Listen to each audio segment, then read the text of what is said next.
Praise Lord. आज की सुबह के लिए प्रभु यीशु मसीह का धन्यवाद हो कि परमेश्वर ने हमें अनुग्रह दिया उसकी सेवा, महिमा और प्रशंसा करने के लिए।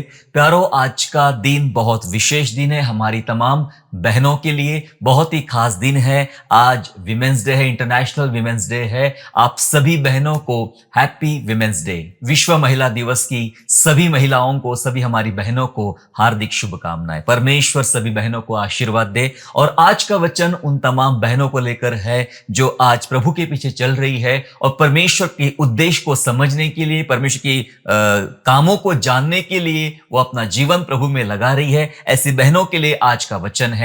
और आज हमारा विषय होगा राजकुमारी। जी हाँ, हमारा विषय है राजकुमारी, द प्रिंसेस, जिसके विषय में परमेश्वर के वचन से हम लोग बात करेंगे। जी हाँ, राजकुमारी। सच में आप राजकुमारी हो? कैसे आप राजकुमारी हो? परमेश्वर की नजर से आप किस प्रकार से राजकुमारी हो सकते हो? और भी बहुत सारी बातें परमेश्वर के वचन से हम जानेंगे, सीखेंगे और इस वचन के द्वारा परमेश्वर आप सभीयों को आशीष दे। प्यारो, स्त्री जो है, स्त्री परमेश्वर की सुंदर रचनाओं में से एक है। सुंदरता का मतलब केवल बाहरी सुंदरता नहीं है। सुंदरता का मतलब है कि परमेश्वर ने स्त्री को बहुत सुंदर बनाया, उसका भीतर का जीवन, भीतरी भाग बहुत सुंदर बनाया। उसको जो जिम्मेदारियां दिया वो बड़ी सुंदर जिम्मेदारियां है। और उसको जिस प्रकार से परमेश्वर ने निर्माण किया, तैयार किया, ये बहुत ही सुंदर है। आत्मिक रूप से देखिए, भौतिक रूप से देखिए, बहुत सारी बातें स्त्री के अंदर देखते हैं। वो सुंदरता के साथ परमेश्वर ने उसकी सृष्टि किया है। और स्त्री बहुत खास है।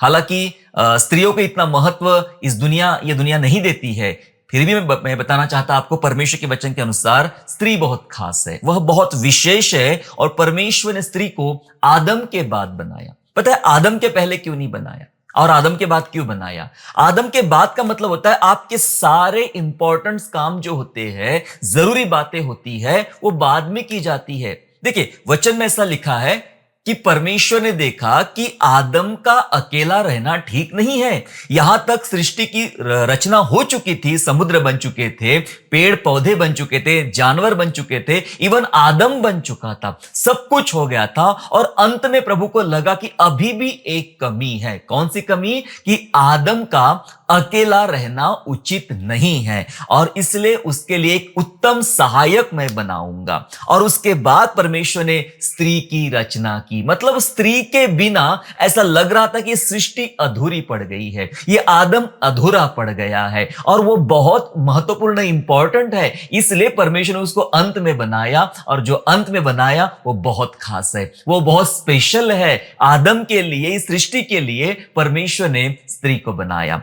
प्यारो, मेरी प्यारी बहनों, मैं आपको बताना चाहता हूं कि आप जो है, आप बहुत विशेष है। कई बार आप अपने ही मन में कुछ ग्लानि लेकर बैठते हो, कुछ ऐसी विचारधारा लेकर बैठते हो, कोई मुझसे प्रेम नहीं करता है, कोई मेरे विषय में चर्चा नहीं करता है, मेरा कोई महत्व नहीं है, मेरे परिवार में, मेरे लोगों में मेरा कोई महत्व नहीं है। मैं आपको बताना चाहता हूं कि परमेश्वर के नजर में आप बहुत विशेष है, बहुत खास है। आपकी सृष्टि ही इतनी अद्भुत है। परमेश्वर ने सारी चीजें बनाने के बाद आपको बनाया, इसका मतलब आप बहुत खास है, आप बहुत विशेष है। परमेश्वर का धन्यवाद हो कि परमेश्वर ने ऐसी सृष्टि महिलाओं की किया है।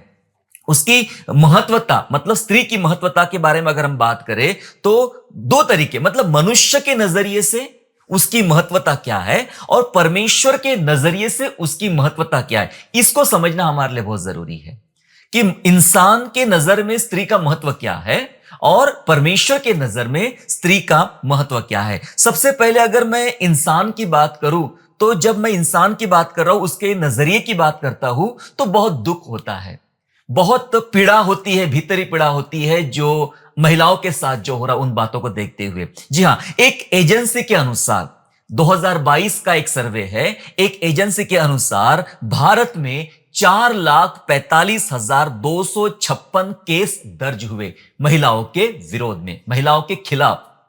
मतलब महिलाओं पर जो अत्याचार हुए, उनके ऊपर जो अपराध हुए हैं, वो ऐसे केसेस दर्ज किए गए हैं। प्यारो, ये छोटा आंकड़ा नहीं है। 2022 का मैं बता रहा आपको, ये छोटा आंकड़ा नहीं है। 4,45,256 केस दर्ज हुए हैं। मतलब इतना तकलीफें महिलाओं ने झेला है। अगर उसको हर दिन के इसमें बांटा जाए तो लगभग 1200 केस प्रतिदिन भारत में हुए। 2022 में, और धीरे धीरे ये कम नहीं हो रही है, बढ़ ही रहे हैं। 1200 केस प्रतिदिन हुए जिसमें महिलाओं का सताव शामिल है, महिलाओं की किडनैपिंग, बच्चों की किडनैपिंग शामिल है, उनकी बेइज्जती शामिल है, उनका रेप शामिल है, और ऐसी बहुत सारे और गंभीर अपराध जो महिलाओं के खिलाफ है, वो सारे इन बातों में शामिल है। 4,45,256 केस 2022 में हो जाते हैं। तो आपको क्या लगता है ये किसके द्वारा किए गए? किसके द्वारा किए गए? क्या आसमान से, अंतरिक्ष से कोई अजीब प्राणी आए थे जिन्होंने महिलाओं का सताव किया? सोचिए जरा, क्या पेड़ पौधों ने महिलाओं का सताव किया, या कोई दूसरे ग्रह के प्राणी आए जिन्होंने सताव किया? नहीं, जिन्होंने ये अपराध किए हैं वे इसी धरती पर रहने वाले पुरुष हैं। उनकी मानसिकता खराब है, इसलिए उन्होंने ये ऐसे अपराध किए हैं।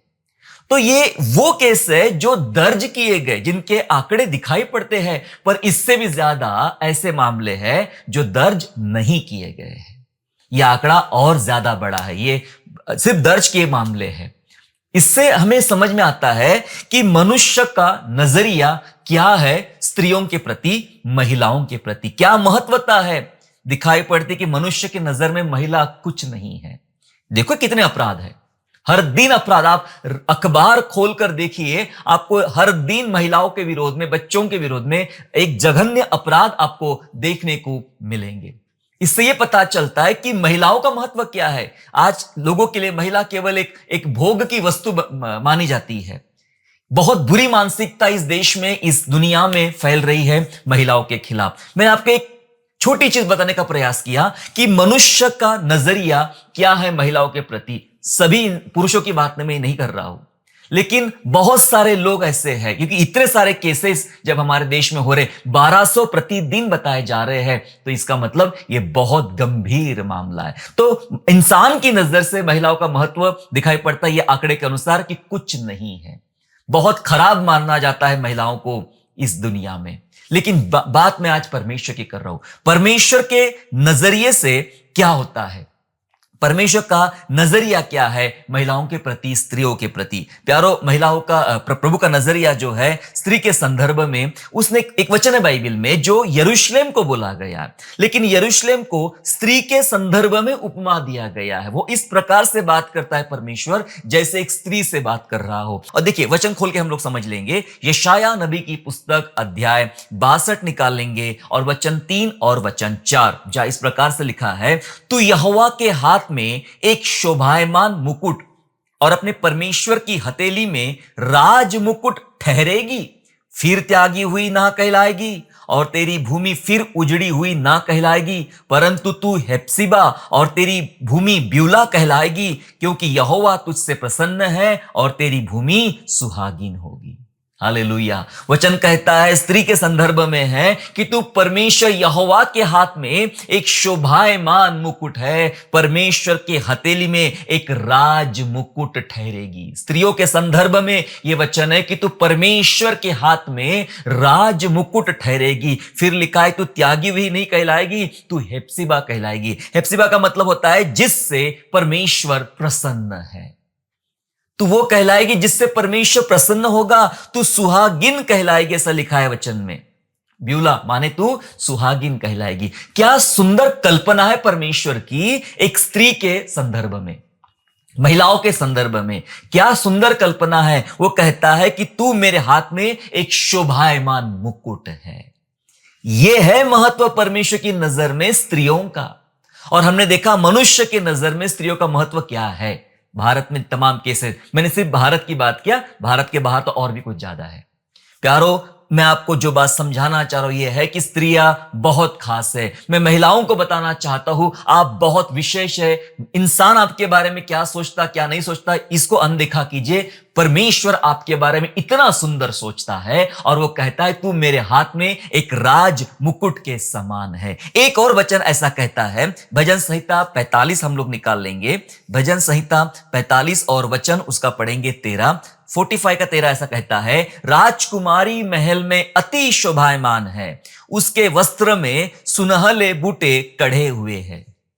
ये भी वचन स्त्री के संदर्भ में है और लिखा है वचन में कि वो राजकुमारी महल में शोभायमान है। राजकुमारी का महल में होना ये बहुत अच्छी बात है, शोभायमान बात है। वो महल में है और उसके वस्त्र सुनहले बूटे से कड़े हुए हैं। हालांकि इसका एक आत्मिक संदर्भ है, आत्मिक भेद है जिसके बारे में हमें समझने की आवश्यकता है। लेकिन कितनी सुंदर उपमा यहां पर दिखाई गई है कि वो राजकुमारी अति महत्व की है, वो शोभायमान है, उसका राजमहल में रहना अति शोभायमान है। और हमने यशाया 62 में देखा कि तू परमेश्वर के हाथ में एक मुकुट के समान होगी। हालेलुया प्यारो, मुकुट, स्त्री जो है, एक महिला जो है, एक नारी जो है, वह मुकुट है, मुकुट, परमेश्वर के हाथ का मुकुट। और मुकुट जमीन पर नहीं रखा जाता। यस, मुकुट जमीन पर नहीं रखा जाता, मुकुट सिर के ऊपर रखा जाता है। महिलाओं का महत्व परमेश्वर की नजर से पांव में नहीं है, जमीन में नहीं है, महिलाओं का महत्व सिर के ऊपर है। हालेलुया। यस, बाइबल ऐसा सिखाती है कि जिसने स्त्री ब्याहली उसने उत्तम पदार्थ पाया। वो जानता है कि इस उत्तम पदार्थ कैसा है। वो स्त्री जब उसको मिल जाती है, उसके जीवन में एक आनंद, एक सुंदर बात उसके जीवन में आ जाती है। वचन सिखाता है भली पत्नी मुकुट के समान होती है। यस, मुकुट के समान होती है। मुकुट है, वो स्त्री एक मुकुट है। और जब तक राजा के सिर पे मुकुट है तब तक राजा की कीमत है। समझ लीजिए, जब तक राजा के सिर पे मुकुट है तब तक राजा की कीमत है, और सिर पे मुकुट नहीं है तो राजा की कीमत नहीं है। मैं उन तमाम पुरुषों को बताना चाहता हूं, ये स्त्रियां, चाहे वो आपकी बेटी हो, चाहे वो आपकी बहन हो, चाहे वो आपकी मां हो, चाहे वो आपकी पत्नी हो, प्यारो, वो मुकुट है, वो मुकुट है आपके लिए, वो मुकुट है। यस, जब तक वो आपके सिर पे है तब तक आपकी इज्जत है। और आपके सिर से मुकुट जमीन पे रख दिया जाए तो आपकी कोई इज्जत नहीं होगी। महिलाओं के कारण ही पुरुषों की बहुत बड़ी इज्जत है। अगर हम बाइबल में पढ़े या संसार की कई घटनाओं के बारे में अगर हम लोग स्टडी करें तो हमें समझ में आएगा कि महिलाओं के कारण पुरुषों की बहुत इज्जत होती है। परमेश्वर का धन्यवाद हो। और प्रभु ने खुद कहा कि तू परमेश्वर के हाथ में एक राज मुकुट के समान है। प्यारो, जमीन पे नहीं, सिर पे रखने वाली चीज है महिला। हालेलुया, प्रभु का धन्यवाद हो। और आज हम राजकुमारी के बारे में सीख रहे हैं। फिर राजकुमारी क्या है मैं बता दूं, ये सारी बातें समझने के बाद, कि परमेश्वर पर विश्वास करने वाली हर एक स्त्री राजकुमारी है। Praise the Lord. परमेश्वर पर विश्वास करने वाली हर एक स्त्री राजकुमारी है। यस, आप विश्वास करती हो, परमेश्वर के पीछे चलती हो, परमेश्वर की आज्ञा का पालन करती हो, तो आप सच में परमेश्वर की एक राजकुमारी बेटी है। परमेश्वर आप सब बहनों को आशीष दे। तर बहुत सुंदर बातें हमें समझने की आवश्यकता है राजकुमारी के संदर्भ में। जब राजकुमारी की बात हो रही है तो राजकुमारी के जो देखरेख है, उसका जो सुरक्षा है, ये बहुत खास हो जाती है, क्योंकि आप परमेश्वर की राजकुमारी है, परमेश्वर की बेटी है, परमेश्वर की राजकुमारी बेटी है आप। तो आपके विषय में परमेश्वर की सोच, परमेश्वर की सुरक्षा के काम, परमेश्वर की देखरेख, ये बहुत खास हो जाती है। और यही बाइबल हमें सिखा रही है। देखो, मैं कुछ बातें बताना चाहता हूं। परमेश्वर अपनी राजकुमारी के बचाव के लिए बहुतों के साथ कठोरता करता है। हालेलुया। परमेश्वर अपनी राजकुमारी के बचाव के लिए, आप राजकुमारी है, मैं बार बार आपको याद दिलाऊंगा ये बात, आप राजकुमारी है परमेश्वर की। और परमेश्वर अपनी राजकुमारी के बचाव के लिए बहुतों के साथ कठोरता करता है, क्योंकि सिर्फ उसे अपनी राजकुमारी को बचाना है। आप इतने खास है। मैं एक उदाहरण बाइबल से बताना चाहता हूं। बाइबल में बहुत सारी राजकुमारियां हैं, जो प्रभु के पीछे चलने वाली महिलाएं हैं, वो परमेश्वर की राजकुमारियां हैं। और उन्हीं राजकुमारियों में से एक राजकुमारी है सारा। जी हां, सारा एक राजकुमारी है, क्योंकि वो भी परमेश्वर पर विश्वास करती थी, परमेश्वर की आज्ञा का पालन करती थी। वो परमेश्वर की प्रिय बेटी है, प्रिय राजकुमारी है। तो इस राजकुमारी का बचाव, यानी सारा, इस राजकुमारी का बचाव कैसे किया, इसको समझना जरूरी है। देखिए, अब्राहम और सारा गरार में थे, अबीमेलेक के पास में, मतलब उसके राज्य में वो लोग रह रहे थे। लेकिन अपनी पत्नी के बचाव के लिए अब्राहम ने अबीमेलेक को बताया कि ये मेरी बहन है, क्योंकि पत्नी बोलेगा तो कोई भी अब्राहम को मार देगा, उसकी पत्नी से शादी कर लेगा। इसलिए उसने ये कहा कि ये मेरी बहन है। मना क्या था, ये मत बताना सबको कि तू मेरी पत्नी है, मेरी बहन है। हालांकि ये आधा सच भी है, उसकी बहन ही थी वो। दरअसल वो उसके पिता की बेटी है, उसकी माता की बेटी नहीं थी, ऐसा बताया गया वहां पे। तो वो आधा सच था। इस प्रकार से वो रहने लग गए वहां पे। और अचानक सारा बहुत सुंदर थी, सारा बहुत सुंदर थी। सो अबीमेलेक की नजर सारा पर थी। उसे लगा कि इसे हम अलग रख लेंगे, जैसे हम लोग अपने रानी या अपनी दासी जो भी है हम बना सकते हैं सुंदर करके। उस रात परमेश्वर ने अबीमेलेक से बातें किया स्वप्न के द्वारा बातें किया और एक चेतावनी दिया। देख लीजिए, किसी ने सारा पर नजर डाली, परमेश्वर की राजकुमारी पर नजर डाली, कुछ योजना बनाई सारा के विषय में, और परमेश्वर आया और अबीमेलेक को चेतावनी दिया।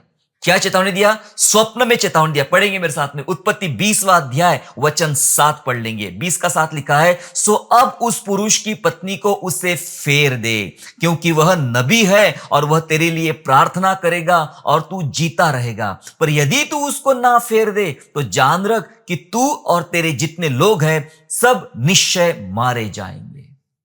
फेर दे, वापस दे दे। वो सुहागिन है, वो शादीशुदा है, तू उसको हाथ भी नहीं लगाना, तू उसको देखना भी नहीं। तू उस नबी को, वो इब्राहिम जो नबी है, उसको वापस कर दे, फेर दे उसको। अगर तू ऐसा नहीं करेगा, सुन लीजिए, चेतावनी बड़ी जोरदार है, अगर तू ऐसा नहीं करेगा तो तू और तेरे सारे लोग मारे जा सकते हैं। एक राजकुमारी के लिए परमेश्वर ने पूरी व्यवस्था खड़ी कर दी।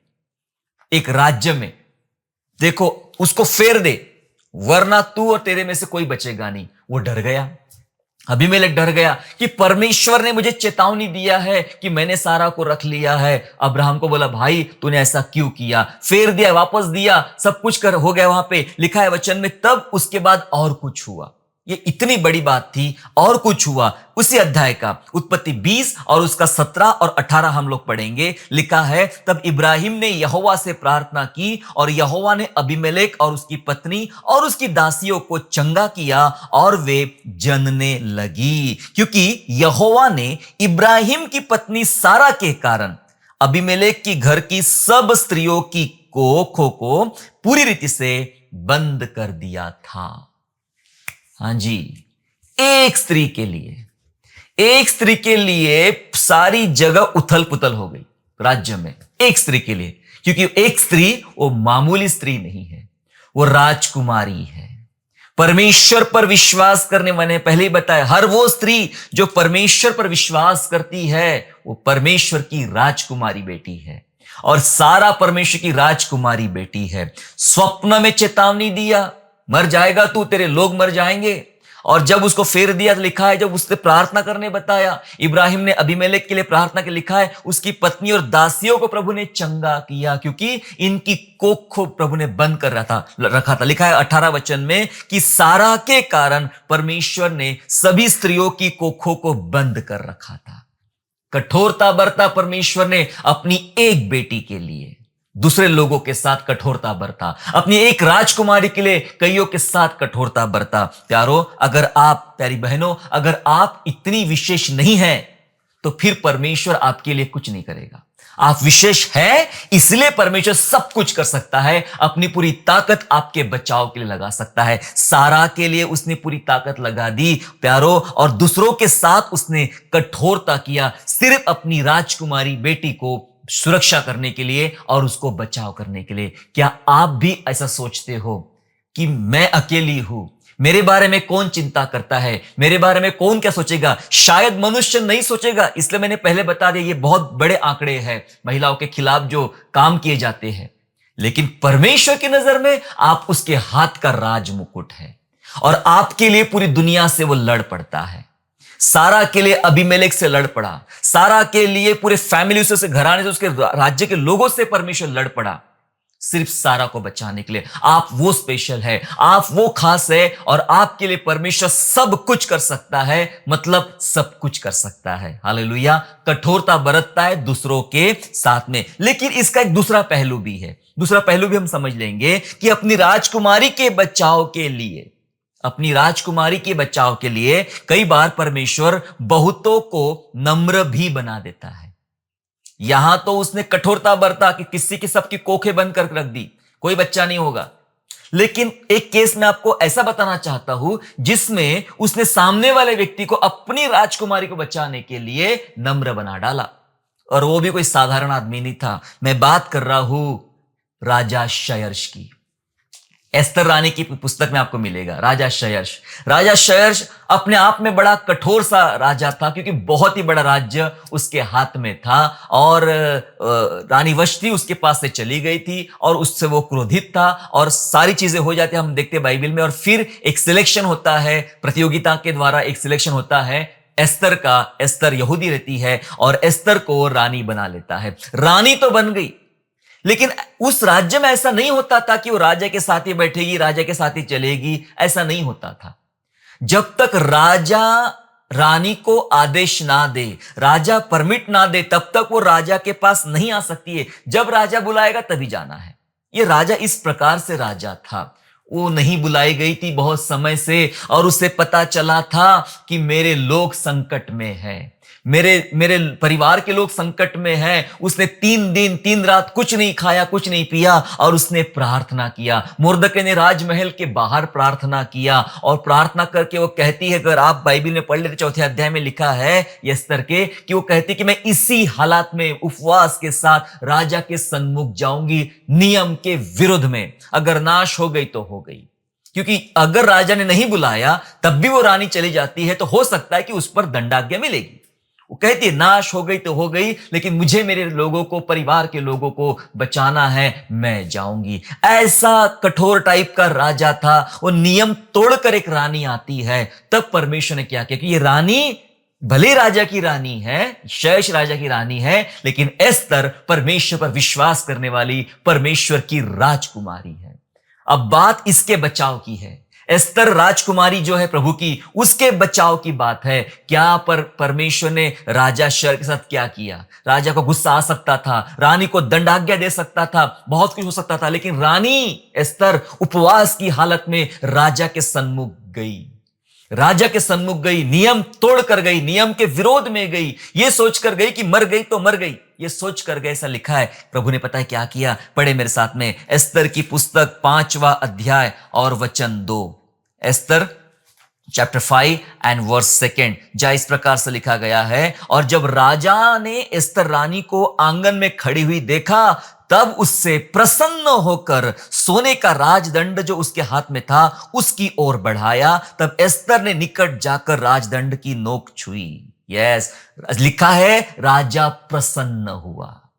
नियम तोड़कर रानी आई, लेकिन रानी को देख के ही राजा प्रसन्न हुआ। ऐसा कौन कर रहा है? ऐसा परमेश्वर कर रहा है।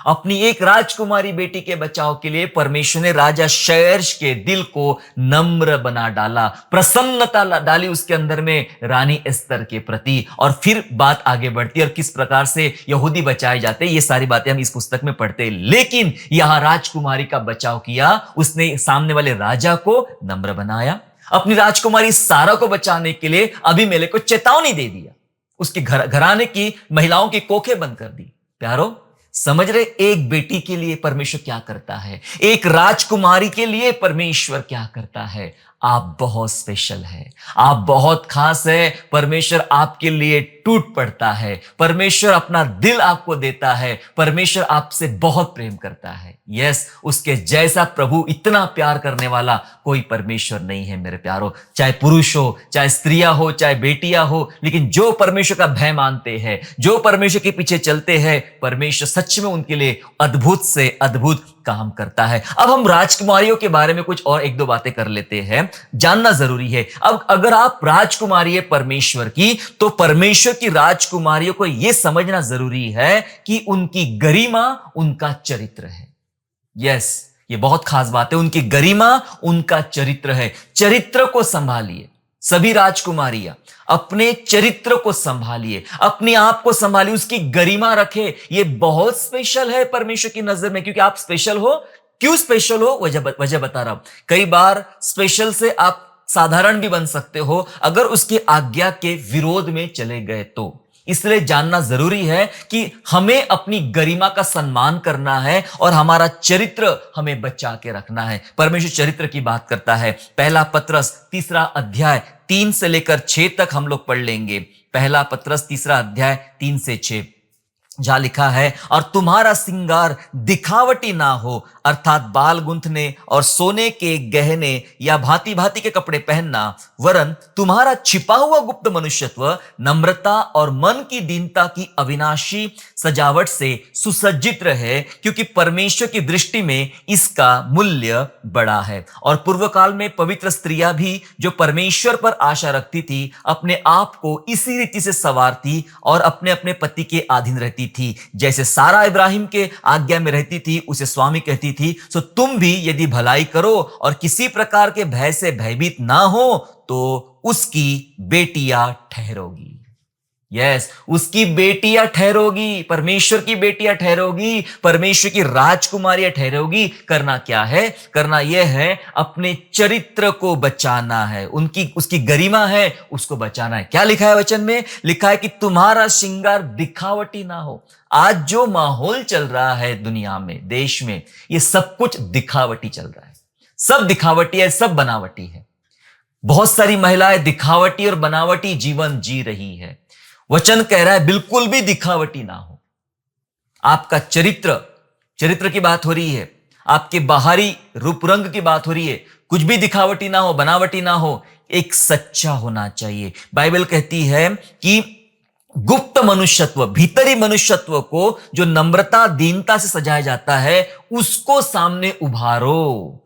उसका मूल्य बड़ा है परमेश्वर के नजर में, उसका मूल्य बड़ा है। मतलब बाहरी दिखावटी किसी काम का नहीं है, आप भीतर से कैसी हो। नम्रता है, दीनता है, एक ऐसी सजावट आपके अंदर है जो कभी भी नाश नहीं की जा सकती है। उसका महत्व परमेश्वर के नजर में बहुत ज्यादा है। वचन सिखाता है, अगर आप इसी प्रकार से कोई भलाई करो और पवित्रता के साथ प्रभु के साथ चलो, तो परमेश्वर की बेटियां ठहरोगी। इसका मतलब हमें हमारे कैरेक्टर को, हमारे चरित्र को, उसकी गरिमा को बचाना पड़ेगा। अब हो क्या रहा है, इस जमाने में सब कुछ दिखावटी और बनावटीपन चल रहा है। कई महिलाएं जो है, उन्होंने खुद की कीमत कम कर दिया। जी हां, मैं आपको बताना चाहता हूं, खुद की कीमत कम ना करे, मतलब खुद का महत्व कम ना करे। कई बार, अभी हमने जितने आंकड़े बताए आपको, ये पुरुषों के द्वारा किए गए अत्याचार है महिलाओं पर, लेकिन कई बार खुद महिलाएं अपने हाथों से अपना नुकसान करती है, अपनी कीमत कम करती है। कैसे?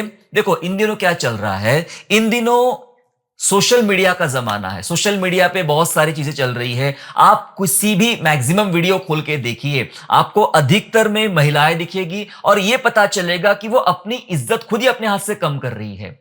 वल्गैरिटी उसके अंदर ज्यादा आ गई है। एक अश्लील डांस, अश्लील बातें, अश्लील कपड़े, बुराई का बातें करना, बुरा व्यक्तित्व बनना, बहुत सारी बातें चल रही है। उन्हें ऐसा लगता है कि पुरुष ऐसा करते हैं तो हम भी ऐसा करते हैं, उनकी बराबरी। देखो, बराबरी करना अच्छी बात है, लेकिन अच्छी बातों में, खराब बातों में बराबरी ना करें महिलाएं।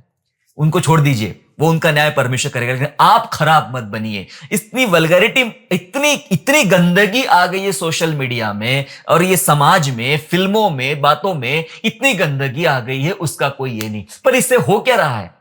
इससे दूसरा समाज है, पुरुष समाज है, एक अभद्र समाज है, जो उसका लाभ उठा रहा है, फायदा उठा रहा है, मजा ले रहा है। लेकिन महिलाएं अपने हाथों से अपनी ही कीमत कम कर दे रही है, अपनी ही कीमत कम कर। जब उनका चरित्र दांव पे लग जाता है, तब उनकी कीमत कम होना शुरू हो जाती है। यह चल रहा है। अगर आप ऐसी चीजों में शामिल होने का सोच रही हो या ऐसा कर रही हो, तो प्लीज संभल जाइए। आप परमेश्वर की राजकुमारी है, आप परमेश्वर की बेटी है, आप परमेश्वर की राजकुमारी है।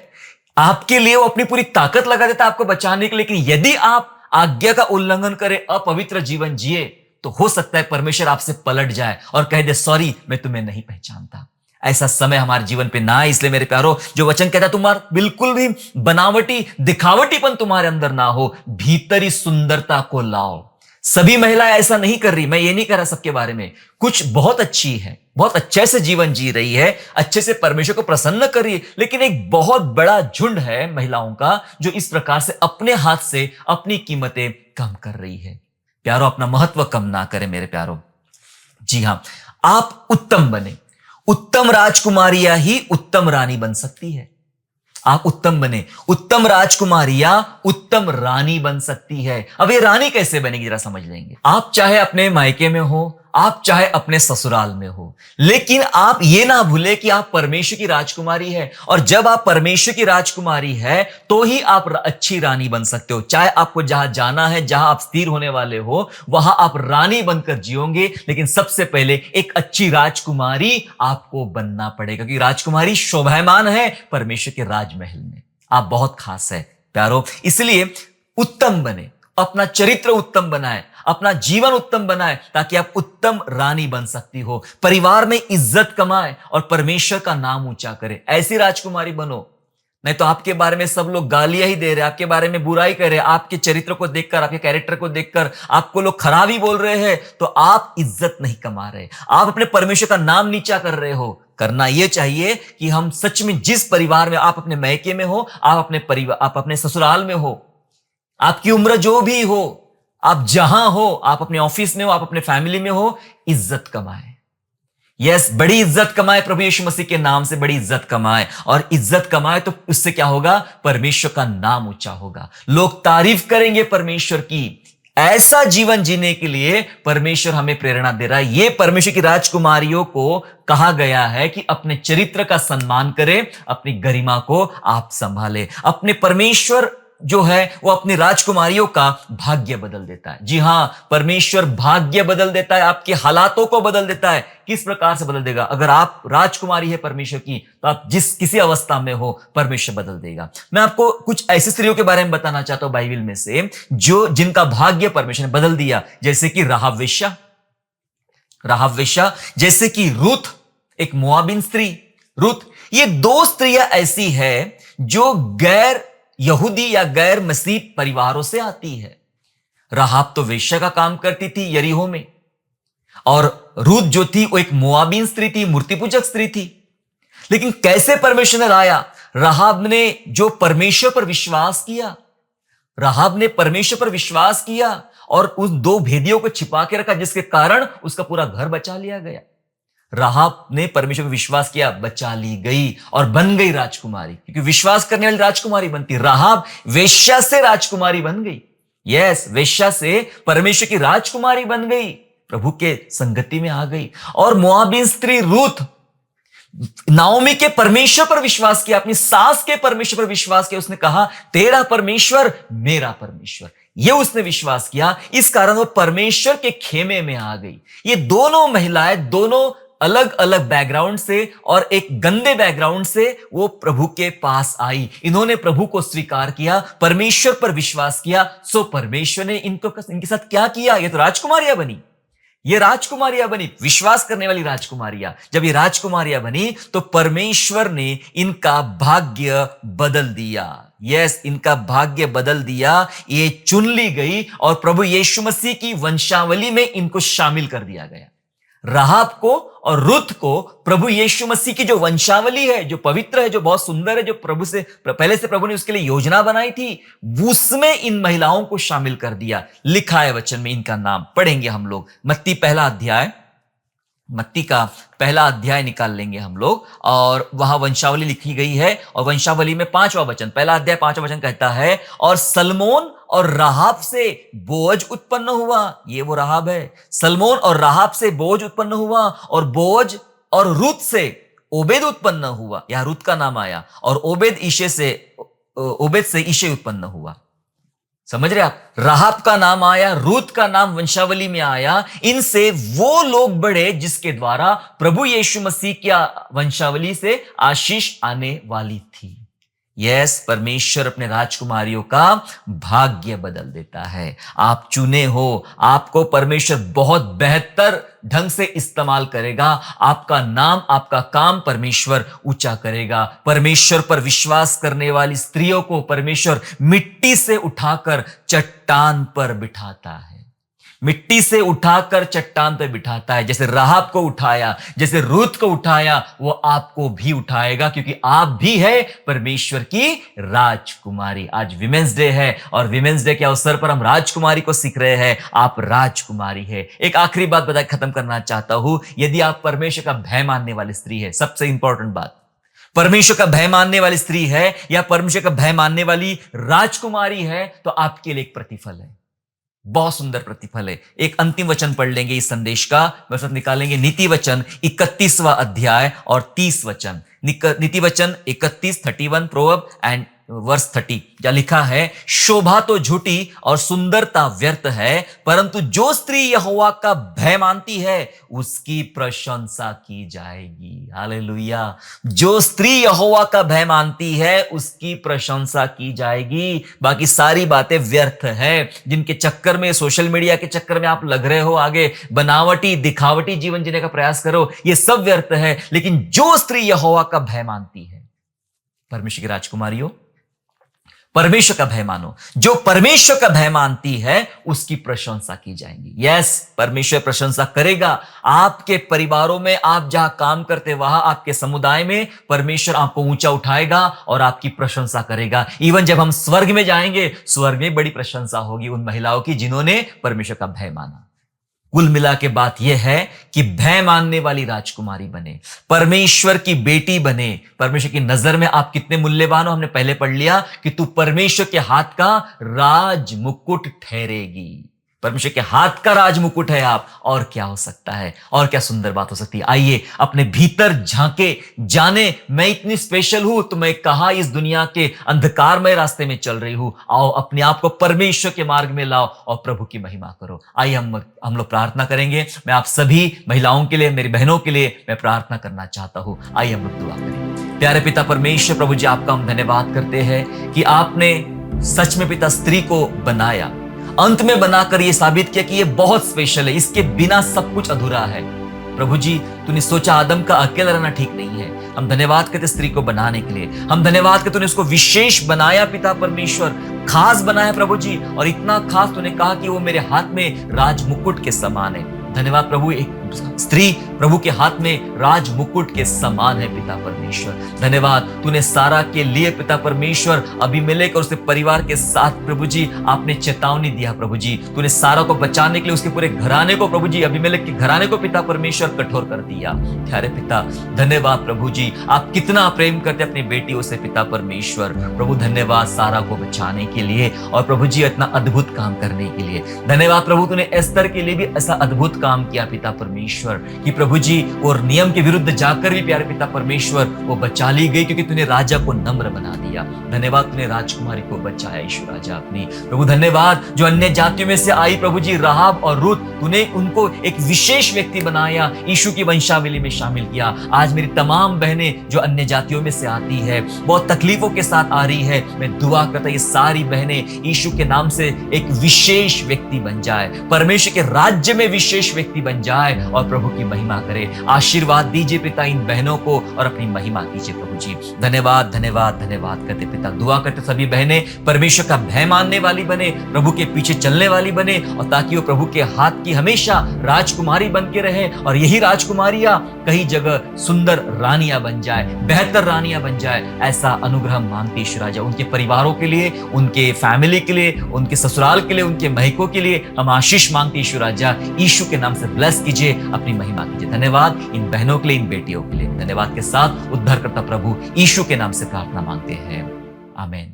आशा करता हूँ आज के संदेश के द्वारा आपने आशीष प्राप्त किया है। यदि सचमुच आपने आशीष प्राप्त किया है तो इस संदेश को दूसरों के साथ शेयर कीजिए, और हमारे दूसरे भी संदेशों को सुनने के लिए हमारे चैनल को सब्सक्राइब करें और नोटिफिकेशन के लिए बेल आइकन को दबाइए।